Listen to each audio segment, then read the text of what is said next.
ဒီတစ်ခါမှာတော့တို့တွေက validation ကို Excel မှာစစ်တဲ့ဟာလေးကိုကြည့်ရအောင်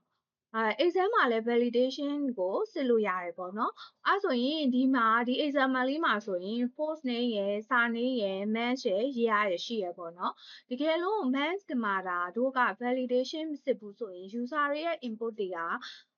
ကြိုက်တယ်လို့သွင်းလို့ရတယ်ပေါ့နော်အဲ့ဆို example တို့က January ဆိုရင်1 February ဆို2ပေါ့နော်အဲ့လိုမျိုးသွားလိုက်တာ December ဆိုရင်12ပေါ့နော်တကယ်လို့ဒါ validation မစစ်ထားဘူးဆိုရင်ဒီနေရာလေးမှာတို့တွေက22လို့ user ကလက်ထည့်လိုက်ရင်လေဒီဟာလေးကလက်ခံနေမှာပေါ့နော်အဲ့လိုမျိုးဆိုရင် data က valid မဖြစ်ဘူးနောက်ပိုင်း calculation တွေလုပ်တဲ့အခါမှာ error တွေဖြစ်လာနိုင်တယ်အဲ့အတွက်တို့ကဒီနေရာလေးမှာ validation လေးစစ်မယ် user input ဒီ1နဲ့ between 1 and 12ကြားပဲဖြစ်ရမယ်အခြားနံပါတ်တွေတွေ့ရင်တို့တွေက error message လေးပြခြင်းတယ်အဲ့ဒါဆိုရင်ဘာလုပ်ရမလဲလို့ပြောရင် validation စစ်ရမယ်ဒီအတွက်ပထမဆုံး validation စစ်မယ်ဆိုရင် validation စစ်ခြင်းနဲ့ column ပေါ့နော်တနည်းအားဖြင့် data တွေကိုတို့ကဆက်လက်ပေးမယ်ဒီ example လေးမှာတို့ကC1 ကနေ data ရှိတာ C2 ပေါ့နော် C2 ကနေ C35 ထိတို့တွေက data ကိုစစ်ချင်တယ်ဆိုရင်သူ့ကိုဆက်လက်ပေးမယ်ပြီးသွားရင်ဘယ်ထဲကိုသွားမလဲဆိုတော့ data ဆိုတဲ့ test လေးထဲကိုသွားမယ်အဲ့ထဲက data validation ဆိုတဲ့နေရာထဲက data 2ပေါ့နော် data 2ထဲက data validation လေးကိုတို့ကရွေးလိုက်မယ်အဲ့ဒီ data validation မှာ setting လေးကိုသွားမယ်အခုလက်ရှိဆိုရင် setting လေးက allow မှာ any value ဖြစ်တယ်စိုက်တဲ့နံပါတ်တွေထည့်လို့ရတယ်ပေါ့နော်အဲ့နေရာမှာတို့က validation စစ်ချင်တယ်ဆိုရင်1နဲ့တွဲစားပဲ data ကိုလက်ခံမယ်ဆိုရင်ဒီနေရာမှာဘာကိုရွေးရမလဲဆိုတော့ whole number ဆိုတဲ့ဟာလေးရွေးရမယ်နော်အဲ့ဆို whole number ဆိုရင်အောက်က data မှာတို့တွေကပေါ့နော် between not between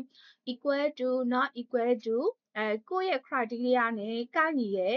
option ကိုရွေးလို့ရတယ်အခုဒီ example မှာတော့တို့က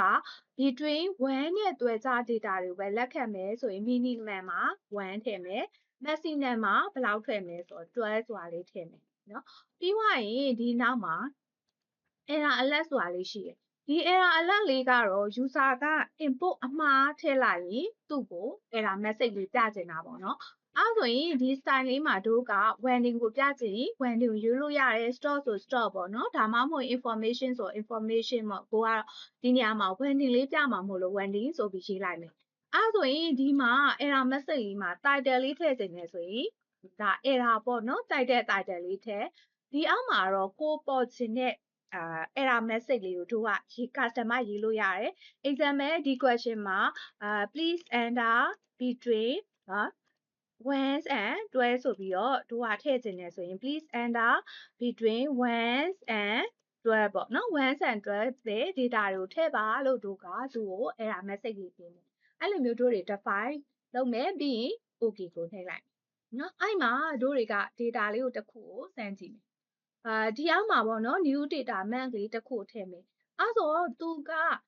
1နဲ့တွဲခြား data ဆိုရင်တော့ error မပြဘူးတကယ်လို့ကိုက1နဲ့တွဲခြားမဟုတ်ဘဲနဲ့15ဆိုတဲ့ data ကိုထည့်လိုက်ရင်သူဘာဖြစ်သွားပြီလဲဆိုတော့ error ပြပြီเนาะအဲ့ဆိုတော့သူကလက်မခံဘူးပေါ့နော်1နဲ့တွဲခြားပဲရှိရဲ့ data ပဲထည့်ရမယ်ပေါ့အဲ့ချိန်မှာတို့တွေကဘာလုပ်ရမလဲဆိုရင်ဒီနေရာလေးမှာ